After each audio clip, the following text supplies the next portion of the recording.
What's up, guys? I've partnered with Unstoppable Domains to give away $1,500 in USDC to 3 lucky winners. So that will be $500 USDC for each winner. So this giveaway is exclusive for all .blockchain domain owners. If you'd like to participate, you can go to the top of the YouTube video description and click the link. And it's also available right on my link tree. As you scroll down, you can see Unstoppable Domains. We have over 2.4 million domains registered, over 275 coins and tokens supported, and over 245 integrations. You can send all types of different cryptocurrency to that address, XRP, Bitcoin, Ethereum, instead of inputting long serial numbers. So I like to think of this domain as a single email to get my crypto. So we have this Google form in the top of the YouTube video description where you can put your name, your email, and your .blockchain domain. So this promotion will start today, June 27th, and it will end on July 5th. Give everybody some time after the holiday, and these terms are right in the YouTube video description. And the winners are going to be chosen on wheelofnames.com as a randomizer. Wishing you guys luck, and let's get into it.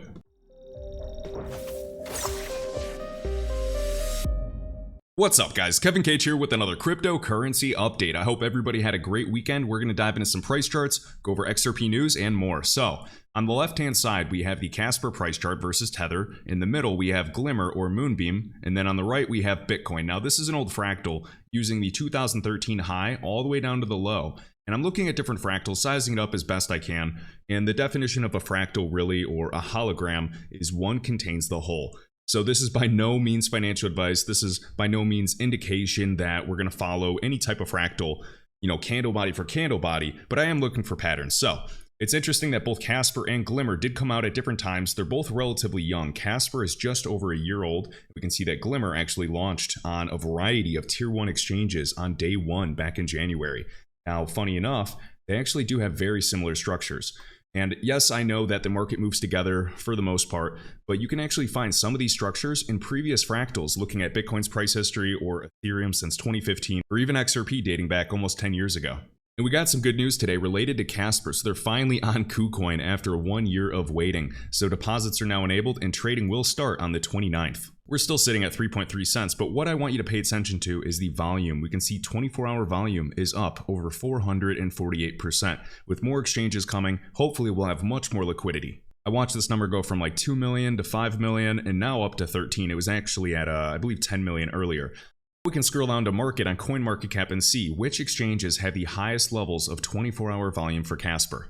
So we can see the top exchange is around $2.5 million on a 24-hour basis. And I'm curious where KuCoin will measure up. Of course, we're still waiting on Binance US, we're waiting on Binance, we're waiting on Gemini, Coinbase, Kraken, and FTX. And taking a look at these fractals, let me turn the lights on, really just looking at this distribution, a little retracement, a little automatic rally, if you guys like those accumulation and distribution schematics, we can see, as best I can, just kind of gauging it really quick. Recovery, crash, crash. Now, is this the bottom? So I always like zooming in and looking at Bitcoin, seeing if this matches. Does it not? Could we maybe look at this and then go to smaller time frames, go down to like the 8-hour price chart and look for any similarities? And this only goes back to 2011, so I could actually do the BLX and do a comparison, or look at Bitstamp. You can see the BLX for Bitcoin goes back to 2010. And I hope that we can someday get to those levels. I mean, even if we just have to form multiple cups and keep working our way up. And I personally believe that both of these altcoins could have an insane future. And please note that these patterns specifically in the crypto market are nothing new. Of course, Phantom did this. Now notice this exchange was actually when it got listed on Binance at the top. Phantom actually did have previous price history that I showed you in the past, and it created a new all-time low price. So this was approximately, let's say, a 94-95% drop. So wick to wick, this is 96. Let's just call it a 95% because that was based off the chart I shared on Instagram on charts.cointraderpro. So 95% drop, and then from the all-time low, how high did this bad boy go? And we're talking, I mean, even potentially a 20,000% move, 19,000% move. Now, am I saying that both of these assets have to do with 2000x? No, absolutely not. They both have different tokenomics, but is it really that crazy when you're seeing assets do a 2000x from their all-time low? Is it really that crazy for me to believe that these assets from their all-time low price, after being down 90 to 99% from their all-time high, up to even that candle body and break and create a new all-time high price? And if we did that, that'd be over a 50x from the all-time low. QNT did a 2,500x move from its low. XDC actually did over a 450x thus far. Chainlink did a 300x. So for me personally, right or wrong, from what I've seen in the market, I'm focusing on assets like this that are down 90% or 95% because they are building, they have real funding, they have real investors, real use cases. And even if you think I'm being conservative for a 50x, okay, well, I'm going to hold a portion for life, try to hold 25% of my bag. So if I'm wrong and it keeps going, that's icing on the cake. I make plenty of mistakes. I've made plenty of mistakes over the past year. So do not be fooled. We are all speculators in this market. And for the 8th time, I am not paid by Casper or Ripple to talk about XRP or Casper. I wish. I don't think two projects that are backed by the World Economic Forum, the leaders of the world, the 1% of the 1%, even care if I market them or not. So I love this clip of Tim Draper, who also backs Casper. So Cowboy Crypto, thank you for sharing. I think it's so important for everybody to watch Gary Gensler squirm in this clip. The SEC does not want retail investors to win. If everybody had tens of millions of dollars, nobody would have to work. And then us being the cogs in the wheel of this machine, of this global economy, it wouldn't work. So the SEC currently, you need to be a millionaire or multimillionaire to even be considered an accredited investor and have opportunity. My argument, and even crypto's argument, is for equal opportunity to level the playing field. Whether you have $100 in your bank account or $10 million, you should have equal opportunity to invest in any type of technology or behind any company. I'm actually going to play this whole clip. It is 60 seconds. If you've already seen it, fast forward 1 minute.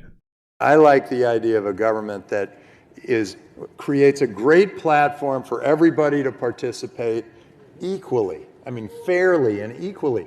Because if everybody participates, then they all have a pretty good shot at participating in this. This is going to be the biggest deal in the history of the universe. We have never seen a technology that can potentially affect this many trillion-dollar industries. Never. And this is going to be it. And you want everybody to be able to participate. So if somehow you put a law in there that says you got to be a millionaire to participate, well, that's what the law does say. You know that's what it says. Wait, it is what it says. First say that. No, it says, no. I know where you're going. I know where you're going. Okay, I'll let you say it. I like the idea of a government that. I laugh at that every single time because that is so damn true. Tim Draper is a billionaire. Watching Gary Gensler, of course, he's balling with over $100 million net worth. I wonder how. And all I know, or what I believe, it's just my opinion, the SEC is not protecting retail investors. And I think that's obvious, but I have to watch what I say, otherwise YouTube will take down my videos. I've made comments about the SEC in the past, and YouTube actually blocked my video or shadow banned me. Next up, Jamil K's, thank you for the tag. We have Gold Telegraph, breaking news. China's central bank. Now remember, the People's Bank of China was at Ripple's office meeting with them. And that was back in 2017. You can type in People's Bank of China or Bank of China meeting Ripple. You'll see the website. You'll see the pictures of them sitting in the office. And whether or not they were just kind of future-proofing and, kind of consulting with one another for CBDC infrastructure, I find that fascinating. Now, remember that Ripple's on the advisory board for the International Monetary Fund as well. So we have China's central bank has signed an agreement with the Bank of International Settlements, the BIS, and they've referred to Ripple and XRP many times. And now, of course, we have to keep an eye on Project Dunbar. I did a video on that a couple days ago to establish a renminbi liquidity arrangement. So this arrangement right here, first participants, in addition to the People's Bank of China, who met with Ripple, would include Bank Indonesia. I'm going to talk about Indonesia in the future. There is some news I want to share. The Central Bank of Malaysia, Hong Kong Monetary Authority, and the Monetary Authority of Singapore. And they already have regulatory clarity for XRP, the digital asset, and the Central Bank of Chile. Very cool. Now, whether or not this has anything to do with XRP, this should be painting a very obvious picture. They are looking for liquidity, the BIS, the Central Bank of China, one of the BRICS nations. And this is on Reuters if you guys wanted to read it. Oh, and speaking of this, we got Jeremiah Crypto. I'm just covering a few things again, recognized by IMF Advisory Board. This is all for Ripple, the company, and XRP, the digital asset, on the SEC's public calendar starting years ago. 300 plus FIs from 55 countries, all the major banks spoke at Davos. And the World Economic Forum has them in documents as well. And of course, ISO compliant, and then RippleNet is actually SOC 2 certified. Surprise, surprise. And then we have Ian Binns again sharing this from Joel Katz or David Schwartz, the CTO of Ripple. XRP becomes the dominant settlement currency, new corporate stockpile for cheap, fast payments. The tide will come in and the tide will go out. The sea level is rising. And now a few other important things. So we have Moonbeam and Harvest Moon, which is going to be a DeFi campaign for Moonbeam or Glimmer. If you guys wanted to see some of the information, we have Stella Swap is one of these automated market makers. We have Curve as a DEX.